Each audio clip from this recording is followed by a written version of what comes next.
Hi, ate. Hello everyone, nandito kami sa Balaton. Alam niyo ba itong place na to? Yung Balaton guys is of course kailangan natin samahan yung mga bata.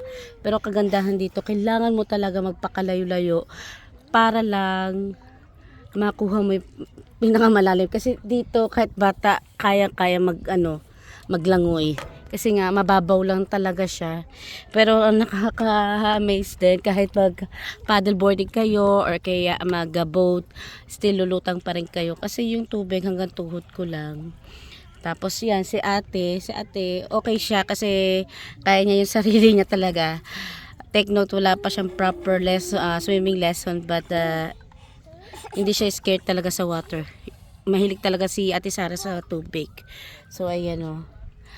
Ngayon ay anong oras na is 9:41 pa lang ng umaga pero yung mga bata gusto na talaga sa tubig kaya sinamahan ko na lang muna for the meantime. Actually napakaganda niya.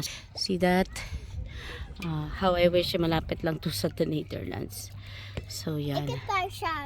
Yes ate. Ito si Bunso. Ayan. So yun lamang.